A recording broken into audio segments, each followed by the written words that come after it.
लिए होगा। लेकिन लोकसभा और विधानसभा के पीरियड्स में जब सरकारें गिरने लगी तो हुआ कि भाई जब चुनाव फ्रेश हो रहा तो वो 5 साल के लिए होगा। अब इसका फलाफल ये निकला 75 सालों में कि भारतवर्ष हर साल चुनाव देखता है। अब जैसे 2024 में झारखंड का चुनाव हुआ, 2 बार चुनाव हुआ झारखंड में, एक लोकसभा का हुआ, एक विधानसभा का हुआ।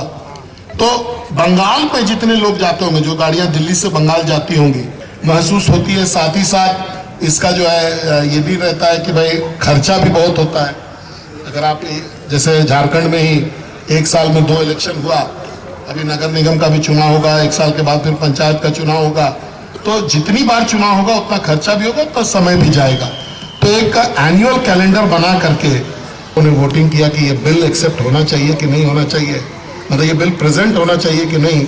उसके बाद सरकार ने, चूंकि ये बहुत महत्वपूर्ण बिल है, इसलिए इसमें व्यापक चर्चा हो सके, पूरा देश इसमें इन्वॉल्व हो सके, इसलिए इसको भी जेपीसी में भेजा गया है कि जेपीसी के माध्यम से ये जब फिर पार्लियामेंट में आएगा तब तक इसमें हजारों लाखों सजेशन जो है वो अलग अलग माध्यम से लोग भी देंगे, सरकारें भी देंगी, और जो पढ़े लिखे लोग हैं उनका भी मंतव्य जब इसमें आएगा तो हम लोगों को लगता है कि ये बिल एक अच्छा जो है रिजल्ट दे पाएगा।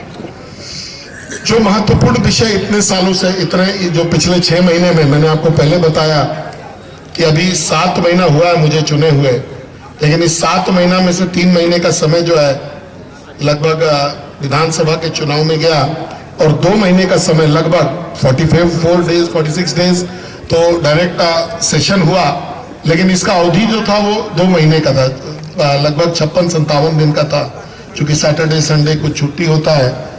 तो 3 और 2 5 7 महीने में से 5 महीना जो है आप लगभग इधर ही माइनस कर दीजिए। लेकिन उसके बावजूद भी हम लोगों ने कुछ उपलब्धियां हासिल की हैं। फॉरेस्ट का कुछ क्लियरेंसेस अभी बाकी है, तो उसको भी हम लोगों ने प्रेस किया कि भाई इसका जो क्लियरेंस है जल्दी से जल्दी मिले, ताकि आगे जो है हम लोग इसको कर सके।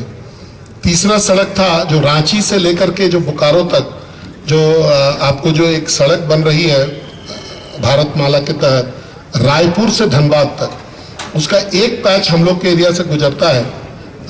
ये है रांची बाईपास से लेकर के बोकारो तक। ये भी सड़क लगभग 1 साल डिले है, तो इसके काम में तेजी लाया जाए, ये मेरा वकालत था वहाँ पे। और चौथा जो बनारस कलकत्ता हाईवे है, जो एक्सप्रेसवे बनने वाला है, जो कि आप अगर हजारीबाग हम लोग लगभग बीच में बैठे हैं, तो बनारस भी हम 3 घंटे में पहुंच पाएंगे और कलकत्ता भी हम लोग लगभग 3 घंटे में ही पहुंचेंगे, 3-3.25 घंटे में पहुंचेंगे। तो ये प्रोजेक्ट अभी वर्क अवार्ड हो गया है, लेकिन अभी काम की प्रगति जो है धीमी है। इसको भी हम लोगों ने चालू करवाने का जो है प्रयास किया, और सभी में सकारात्मक है।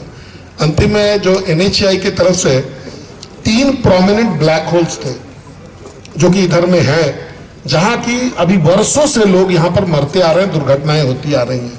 पहला है झील है, बहुत सालों से सड़क पर जो है पानी भरता है, लोगों के घर में पानी भर जाता है, डस्ट का प्रॉब्लम है। इसकी ओर मैंने सरकार का ध्यान आकृष्ट कराया। मैं मंत्री से भी मिला, मैं NHAI के चेयरमैन से भी मिला, मैं मेंबर टेक्निकल से भी मिला, मैंने क्वेश्चन भी किया।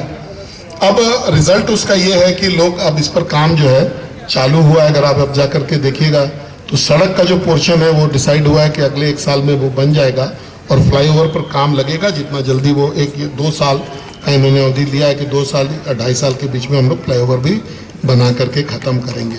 दूसरा विषय था ये जो आपका